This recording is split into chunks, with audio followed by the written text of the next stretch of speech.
So I graduated from the University of Kentucky in 2008. Shortly after, I took a low-level entry position at TaylorMade Farm, and I was there for a little over 11 years. When I got into the industry, I didn't really know what I wanted to do, but being around TaylorMade and seeing how they were such a massive powerhouse on the selling side of things, but the agent side, kind of the representing the buyer, was something that really stuck with me early on in my career. It was something that I really wanted to kind of go after. That was what I thought would be what fit me best. There's a lot of people that put a lot of emphasis into the pedigree. There's a lot of people that put a lot of emphasis into the physical. I would be one of those agents that puts a lot of emphasis into the physical. To me, it's go by the athlete. You know, in some cases, they're gonna have to make their own pedigree type thing. But when you can find the athlete and it matches up with the pedigree, historically speaking, you got to pay a lot of money for those horses. So, you know, on my side of things, I work with a lot of teams. With the Rapoli group, it's a team-based operation. So we all have our own roles within that team. I think if you dissected me out of that team, I would be presenting the horses and what we like physically. If you're looking for that diamond in the rough, the only way to do it, in my opinion, is, you know, start with the letter A and go all the way to Z and try to find, you know, that horse that sticks out in your mind. Book one is a little bit different because there's so many good horses. I mean, this is supposed to be the best of the best. And so when you kind of work your way through those later books, that's where I think, you know, honing your eye down and trying to identify the, you know, the best prospect that you can, that's where it comes to light. The first sale that I worked, actually was lucky enough to buy a Grade 1 winner out of that sale, a horse named Magnum Moon for Robert and Lawana Lowe.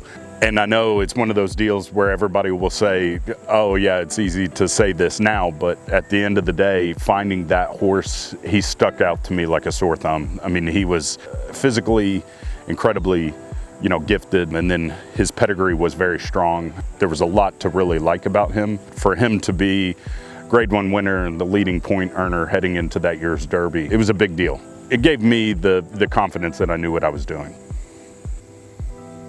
Jill Gordon and I, we came together. You know, she has a skill set where she wants to just sell other people's horses and represent them the best that they can.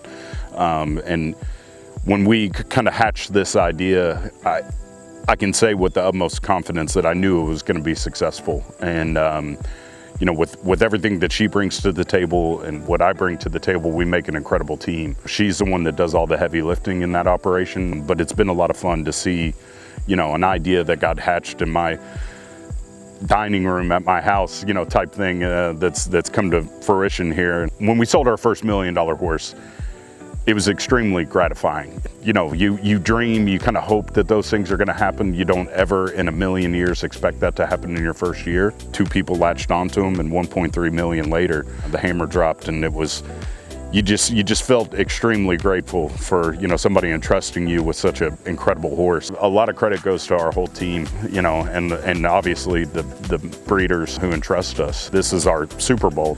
The matings happened 2 years ago. There had to be so many people that touched these horses to get them to this point. They say it takes a village to raise, you know, a child. I'd say it takes an entire industry to raise a horse, you know. So it's very gratifying when all the, you know, pieces come together.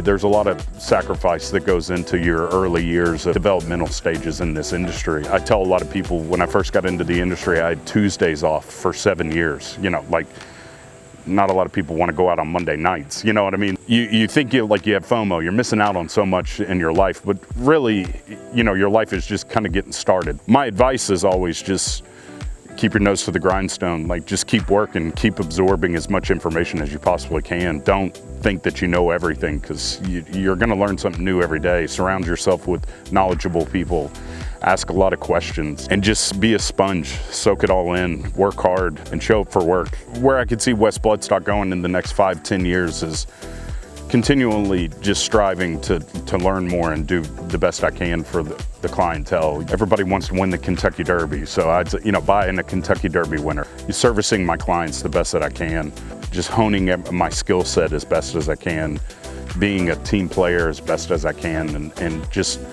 trying to help our industry grow, whether that's bringing new people in, trying to mentor, school, as many people as I can. I was an outsider. I wasn't born in this industry, so I kind of came in and I had to learn it from the bottom up. And I think there's so many people in our industry that get intimidated by being an outsider. And I think at the end of the day, if you show up and you work hard and you absorb what's around you, you're gonna be successful. Nothing can substitute hard work.